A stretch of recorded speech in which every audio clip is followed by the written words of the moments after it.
नमस्कार, मैं हूं आपके साथ अंकिता पाल। बुलेटिन की शुरुआत करते हैं।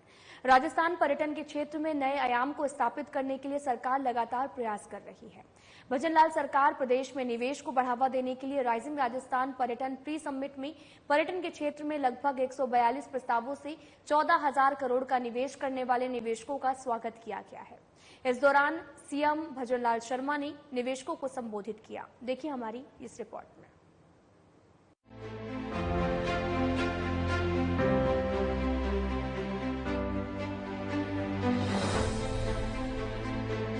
राइजिंग राजस्थान पर्यटन प्री समिट का आयोजन जयपुर के ललित होटल में आयोजित हुआ। मुख्य अतिथि के रूप में मुख्यमंत्री भजनलाल शर्मा ने दीप प्रज्वलन कर प्री समिट की शुरुआत की। इस दौरान उप मुख्यमंत्री दिया कुमारी विशिष्ट अतिथि के रूप में शामिल हुई। मुख्यमंत्री और उप मुख्यमंत्री की मौजूदगी में पर्यटन सचिव रवि जैन ने पर्यटन उद्योग से जुड़े निवेशकों के साथ MOU हस्ताक्षर किए। वहीं सीएम भजनलाल शर्मा ने प्री समिट को संबोधित करते हुए कहा कि पर्यटन क्षेत्र में पर्यटन निवेशकों द्वारा निवेश से आने वाले समय में राजस्थान के युवाओं के लिए रोजगार के अवसर बढ़ेंगे। और क्या कुछ कहा है सीएम भजनलाल शर्मा ने, आइए आपको सुनाते हैं। पहली साल में राइजिंग राजस्थान आप रख रहे हैं।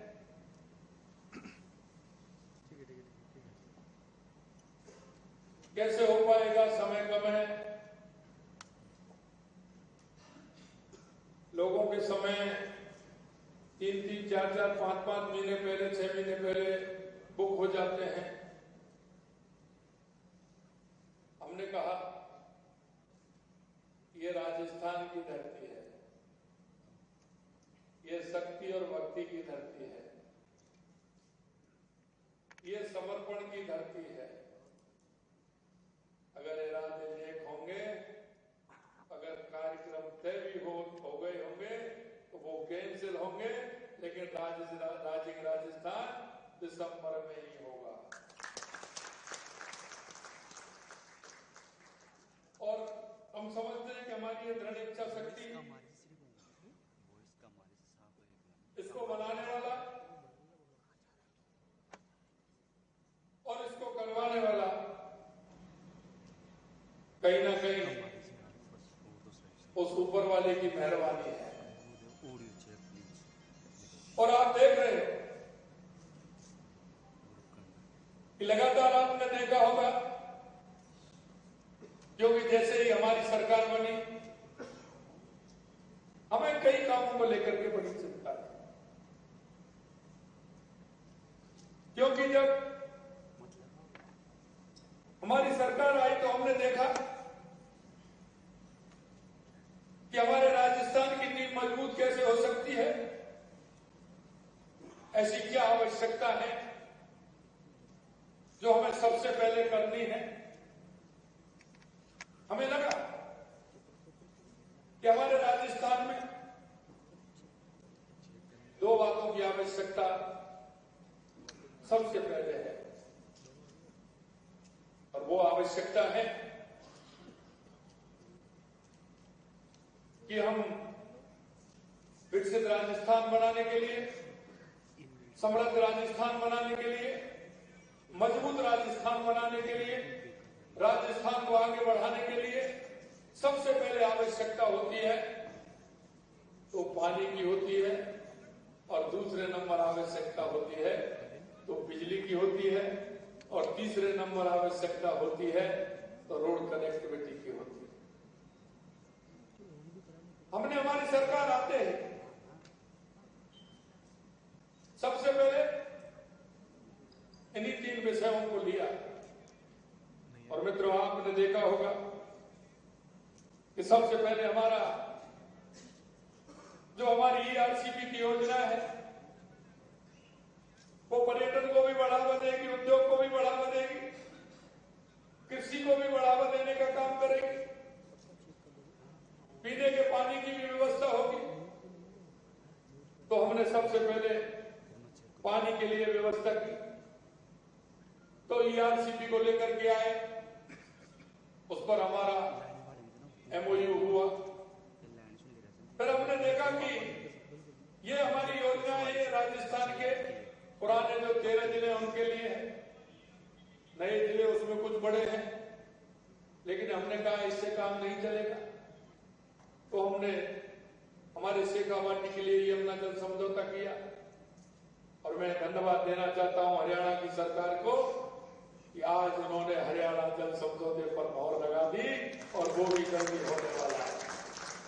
ये सारी बात मैं आपसे इसलिए कहना चाहता हूं, जब मैंने ये विषय विधानसभा के अंदर रखा था तो मेरे कांग्रेस के मित्र कह रहे थे, क्योंकि उन्होंने कभी यमुना जल पर बात नहीं की, और विडंबना इस बात की थी मुझे कि सबसे ज्यादा राजस्थान में, केंद्र में, हरियाणा में और सबसे ज्यादा अगर किसी का राज रहा तो वो कांग्रेस सरकार का रहा था।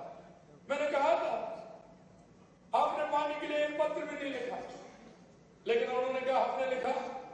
लेकिन मैं कहना चाहता हूं मेरे भाई और बहनों, अभी कांग्रेस ने वहां हरियाणा में चुनाव लड़ा है, हमारा MOU हो गया, उन्होंने अपने घोषणा पत्र में डाल दिया कि राजस्थान और हरियाणा के बीच में समझौता हुआ है, अगर हमारी कांग्रेस सरकार आती है तो हम उसको रद्द करेंगे। मैंने हरियाणा में जाकर के कहा कि आपने जो अपने घोषणा पत्र में डाला है ये किसी भी कीमत पर पूरा नहीं होगा, क्योंकि हम दृढ़ इच्छा शक्ति से काम करने वाले हैं, ऊपर वाले को मानते हैं। आज उन्होंने हमारी मान ली, आने वाले समय में हरियाणा से हमारे उन तीनों जिलों को पानी देंगे। इसके बारे में सोचते हैं, क्या सोचते हैं आपका विजन क्या है?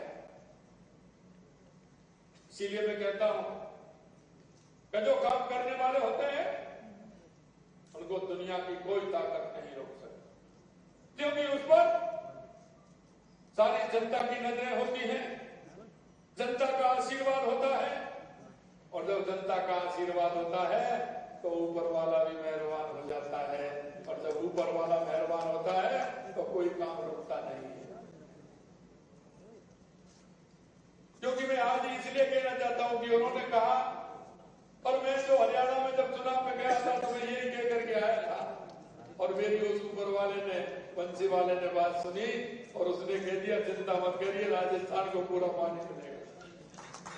ये बात मैं इसलिए कहना चाहता हूं कि हमारे राजस्थान में अपार संभावना है, और उन अपार संभावनाओं के माध्यम से हमारा हर क्षेत्र में, हमारा राजस्थान, क्योंकि क्षेत्रफल की दृष्टि में हमारा राजस्थान देश में सबसे बड़ा है। अगर हम मिनरल की बात करें तो सबसे ज्यादा अगर मिनरल है तो वो राजस्थान के अंदर है। अगर हम बात करें पर्यटन की तो राजस्थान की क्या सुंदरता है, क्या भव्यता है। हमारे किले देखिए, हमारा डेजर्ट देखिए, हमारे पुरानी हवेलियां से लेकर के हमारा आप अभ्यारण्य देखेंगे, चारों तरफ राजस्थान के अंदर बहुत बड़ी संभावना है।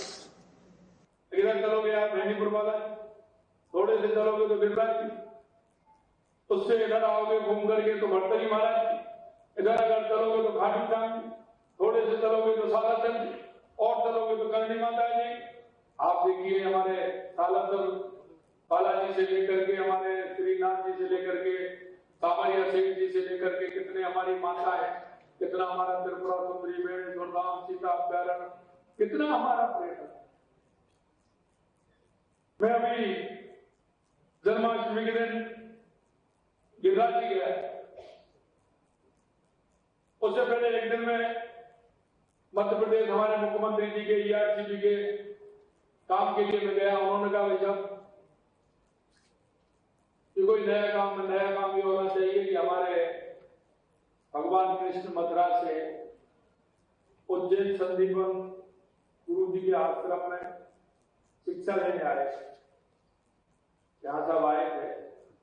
तो जिस तरह से उत्तर प्रदेश में राम गमन पथ बनाया है, इसी तरह से हम कृष्ण गमन पथ बनाए।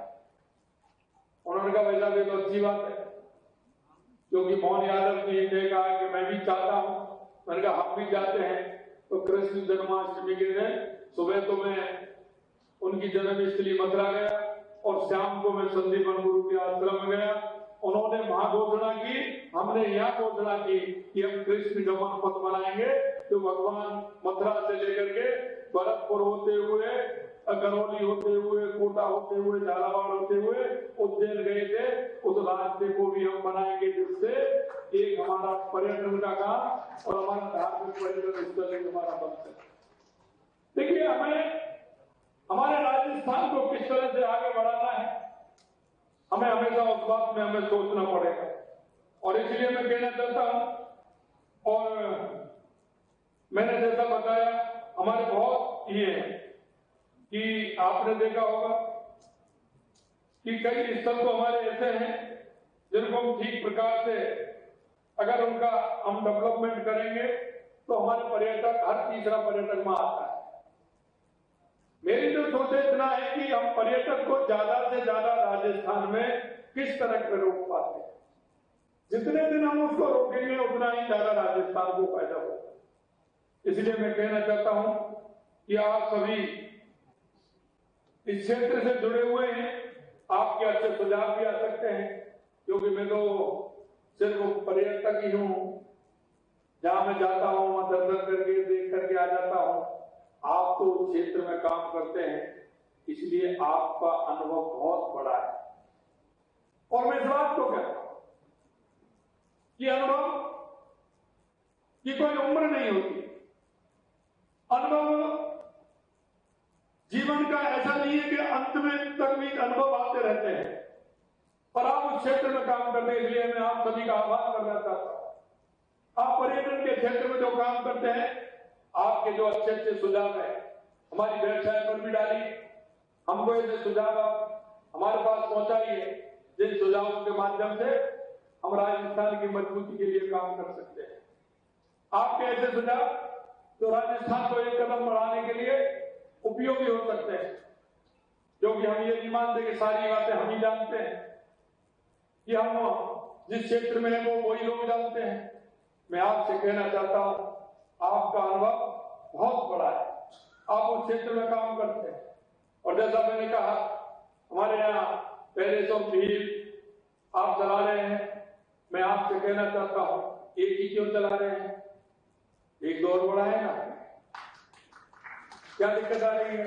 हम ऐसा सर्किट बनाए जो प्रतिदिन का 3 दिन में हमारा सर्किट पूरा घूम करके आए, पूरे राजस्थान को हम दिखाएं, आगे वो प्रदेशों को भी दिखाएं, जिससे वो प्रदेश भी उससे जुड़े। हम ऐसे स्थलों पर ले जाएं, लोगों को लगे कि यहाँ अगर हम ठीक प्रकार से बनाएंगे तो हमारे पर्यटक भी ज्यादा आएंगे। हम हमारे उन क्षेत्रों में रात को नाइट शो होता है, लाइट शो होता है, उसको भी हम ठीक प्रकार से करें। लाइट शो होगा तो उसमें 1 घंटा, 1.5 घंटा, 2 घंटे उसको लगेंगे। अब जब 2 घंटा आप ले लोगे तो फिर वो कहाँ जाने वाले हैं, वही रुकने वाले हैं कि नहीं है? तो उसको कैसे हम रोक सकते हैं, इस क्षेत्र में हम काम करें। अंत में मैं इतना कहना चाहता हूं आपसे कि हमारे धार्मिक पर्यटकों की दृष्टि से भी कुछ होटल हमारे यहाँ खुलने वाले हैं, उनको भी आप आगे बढ़ाइए, जिससे कि पर्यटन का राज्य जीडीपी का महत्वपूर्ण योगदान है और हमारी जीडीपी बढ़े, जिससे राजस्थान में एक वातावरण बने और वातावरण बनने के साथ एक अच्छे विकास की जो हमारी धारा है वो भी आगे बढ़ेगी। आप राजस्थान की विकास यात्रा का हिस्सा बनने के लिए विभागीय समिट में पधारे, उसके लिए मैं आप सभी को बहुत बहुत धन्यवाद देता हूं। और मैं कहना चाहता हूं कि 9 से 11 दिसंबर जो हमारा राजस्थान है, उस समिट में आप शामिल होने के लिए आप सभी को आमंत्रित करता हूं, क्योंकि उसमें हमने रखा है 9 तारीख को हमने हमारा समिट है, लेकिन 10 तारीख को जो हमारे प्रवासी राजस्थानी है, हमने 10 तारीख को प्रवासी राजस्थानियों को भी रखा है, क्योंकि लोकसभा के चुनाव में मेरे को पूरे देश के प्रमुख राजधानी और प्रमुख शहरों में जाने का अवसर मिला। वहां उन लोगों ने मेरे को कहा कि हम राजस्थान में निवेश करना चाहते हैं, हम किस तरह से करें। मैं आपके माध्यम से भी इन सभी ऐसे लोगों को आमंत्रित करता हूं कि अपने राजस्थान में आए और हमारी जो कहावत है, पधारो हमारे देश, वो आए, राजस्थान में पधारे, आए और अपने हिसाब से वो जितना निवेश करना चाहता है निवेश करें। अंत में एक ही बात मैं कहूंगा कि आपके जो सुझाव है उन सुझावों से हमारा राजस्थान लाभान्वित हो। ऐसे सुझाव आपके महत्वपूर्ण हैं, उन सुझावों को भी दीजिएगा और राजस्थान के पर्यटन के क्षेत्र में आप सभी महारथी हैं, राजस्थान को आगे बढ़ाने में आपका सहयोग मिले, इसी आशा और विश्वास के साथ उन्हें आप सभी को बहुत बहुत धन्यवाद। जय हिंद, जय भारत, जय राजस्थान। वहीं पर्यटन विभाग के प्री समिट में उप मुख्यमंत्री दिया कुमारी भी पहुंची और प्रदेश में निवेश करने वाले निवेशकों का राजस्थान में स्वागत किया। उप मुख्यमंत्री दिया कुमारी ने कहा कि पर्यटन के क्षेत्र में लगभग 142 प्रस्तावों से 14,000 करोड़ का निवेश करने वाले निवेशकों का राजस्थान में स्वागत है। उन्होंने कहा कि प्रधानमंत्री नरेंद्र मोदी के विकसित भारत के विजन के अनुसार मुख्यमंत्री भजन लाल शर्मा के नेतृत्व में राज्य सरकार निवेश प्रस्तावों को धरातल पर लाकर पर्यटन में ही नहीं बल्कि हर क्षेत्र में राजस्थान को नंबर 1 राज्य बनाएगी। राइजिंग राजस्थान पर्यटन प्री समिट के माध्यम से राजस्थान सरकार निवेशकों को प्रदेश में निवेश के लिए स्वागत किया है। इस समिट से निवेशकों के साथ साथ राजस्थान के युवाओं को भी लाभ मिलेगा। राजस्थान में पर्यटन के नए द्वार खुलेंगे। इस आयोजन से राजस्थान के पर्यटन को नई ऊंचाइयां मिलेंगी। ब्यूरो रिपोर्ट, साधना प्लस न्यूज।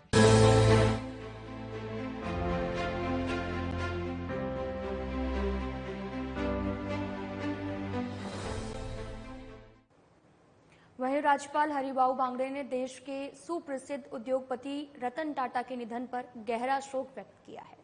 बागड़े ने अपने शोक संदेश में कहा कि उनका निधन अपूरणीय क्षति है।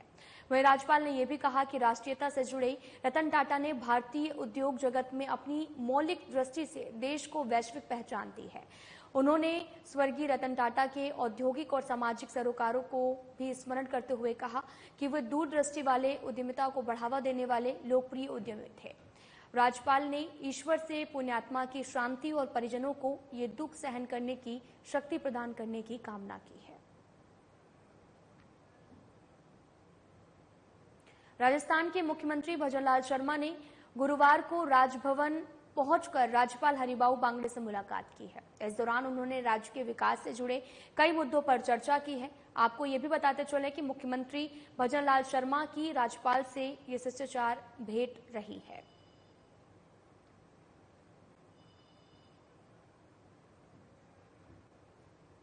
बीजेपी प्रदेश अध्यक्ष मदन राठौर और मुख्यमंत्री भजन लाल शर्मा ने बुधवार को डूंगरपुर के गुरुकुल कॉलेज में 84 और संबुलर विधानसभा कार्यकर्ताओं की संगठनात्मक बैठक की है। बैठक में आगामी उपचुनाव को लेकर तय कार्य योजना सहित कई संगठनात्मक विषयों पर सार्थक चर्चा की गई। बैठक को संबोधित करते हुए प्रदेश अध्यक्ष मदन राठौर ने कहा कि बीजेपी कार्यकर्ताओं का हर बूथ पर कमल खिलाने का अटल संकल्प है। हरियाणा विधानसभा चुनावों में जिस तरह से बीजेपी कार्यकर्ताओं की मेहनत से तीसरी बार बीजेपी सरकार बनी है, उसी तरह से 84 और संबुलर विधानसभा उपचुनावों में बीजेपी का कमल खिलेगा। वहीं सीएम भजन लाल शर्मा ने कहा कि राजस्थान विधानसभा चुनाव में बीजेपी की ओर से किए गए वादों को सरकार लगातार पूरा कर रही है। फिर चाहे महिलाओं को 450 रुपए में गैस सिलेंडर देने का काम हो, पेट्रोल डीजल के दाम करने का काम जो है वो काम हो, या फिर किसानों की सम्मान निधि बढ़ाने का काम हो, एमएसपी के दाम बढ़ाने का काम हो, या फिर गरीबों को आवाज देने का काम। बीजेपी सरकार ने संकल्प पत्र के 50% वादों को महज 10 महीने में पूरा करने का काम कर दिया है।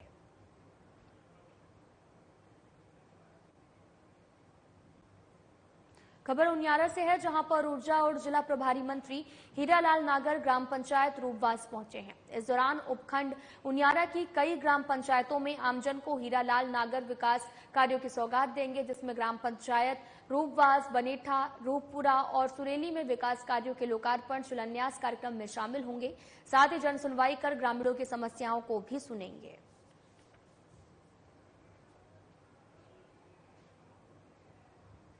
बीजेपी प्रदेश महामंत्री और खंडार विधायक जितेंद्र गोटवाल के जन्मदिवस पर बीजेपी प्रदेश कार्यालय में उनका भव्य स्वागत किया गया है। खंडेर से जयपुर कार्यालय आते समय रास्ते में कार्यकर्ताओं ने जितेंद्र गोटवाल का पुष्पमाला पहनाकर स्वागत किया है।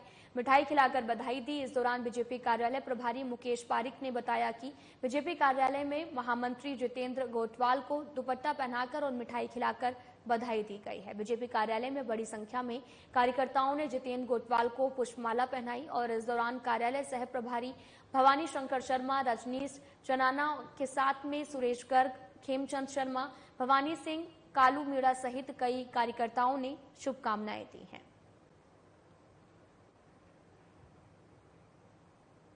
कोटा जिले के रामगंज मंडी थाना क्षेत्र के गोविंदा गांव के पास में 8 लाइन सड़क मार्ग पर गुरुवार को अहले सुबह गरबा खेल रहे कलाकारों की एक कार जेसीबी मशीन से टकरा गई है।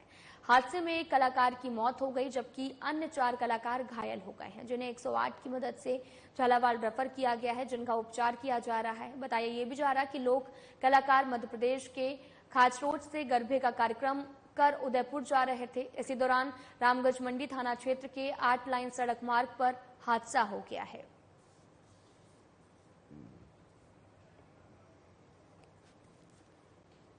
लोग थे, हम 4 सो रहे थे तो भैया गाड़ी चला रहे थे तो वो क्या उनको नींद आ गई। अच्छा।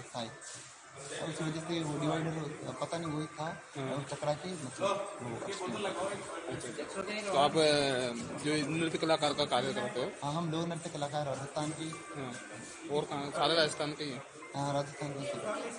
कौन सा? 2 तो हम भाई हैं, राम मारोड़ी गिरी डांसर, और जो बाबूलाल जी हैं वो है जाइल के हमारे रिलेटिव हैं, और जो उमेश भैया है। राजगढ़ बांदीकुई मेगा हाईवे स्थित विजयनगर कालेड़ के पास में लोडिंग टेम्पो और बाइक की टक्कर में एक बाइक सवार युवक की मौत हो गई है। 2 युवक गंभीर रूप से घायल हो गए हैं। चिकित्सक डॉक्टर आरसी सैनी ने बताया कि एम्बुलेंस में सड़क दुर्घटना के केस आए थे, जिनमें से एक युवक मृत आया था जबकि 2 युवक गंभीर रूप से घायल थे, जिसमें से बांदीकुई क्षेत्र के गुड़ा कटला गांव निवासी संतोष सैनी और बांदीकुई निवासी अर्पित विजय गंभीर रूप से घायल हो गए, जिन्हें प्राथमिक उपचार के बाद राजगढ़ रेफर कर दिया गया। वहीं मृतक के शव को राजगढ़ चिकित्सालय की मोर्चरी में रखवा दिया गया है। सूचना पर टहला पुलिस थाने की एएसआई पदमचंद सैन मौके पर पहुंचे और घटना की जानकारी ली है।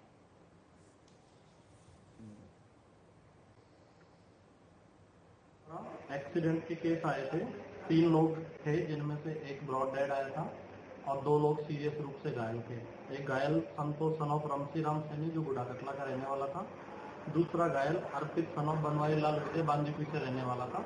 दोनों का सीएचसी राजगढ़ की पूरी टीम ने मिलकर उपचार किया। प्राथमिक उपचार के बाद उनकी सीरियस इंजरी को देखते हुए दोनों को उच्च स्तर के लिए रेफर कर दिया गया। चूरू जिले के कोतवाली थाना क्षेत्र में किराए से रह रही बिहार निवासी एक महिला के 7 साल के बेटे के अपहरण की घटना में पुलिस ने त्वरित कार्रवाई कर मात्र 3 दिनों के अंदर महाराष्ट्र के ठाणे जिले से बच्चे को दस्तयाब कर आरोपी अखलाक इलियास अंसारी उर्फ फिरोज को गिरफ्तार कर लिया है। एसपी जज यादव ने भी बताया कि 4 अक्टूबर को सीतामढ़ी निवासी हाल राम मंदिर के पास किराए से रह रही थी और यहां पर महिला ने थाना कोतवाली में रिपोर्ट भी दर्ज कराई, जिसके बाद में पुलिस ने घटना की गंभीरता को देखते हुए टीम का गठन किया। वहीं पुलिस ने तत्परता दिखाते हुए आरोपी को गिरफ्तार किया है और बच्चे को भी बरामद किया गया। फिलहाल पुलिस पूरे मामले की जांच में जुटी हुई है।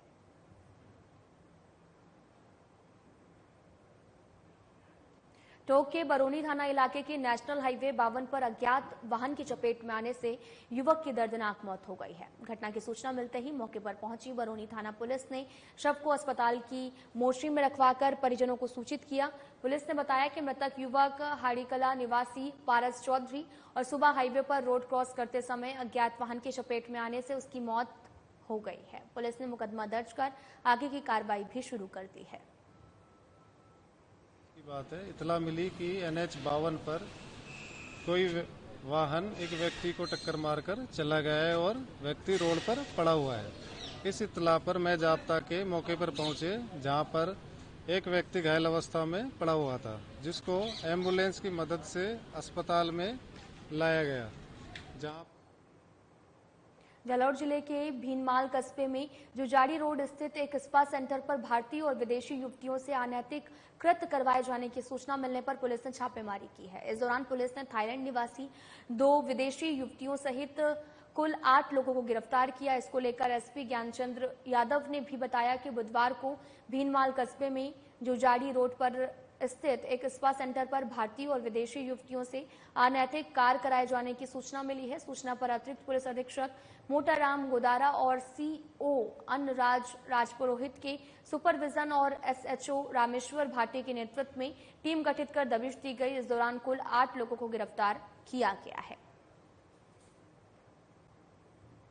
फिलहाल बुलेटिन में इतना ही। नमस्कार।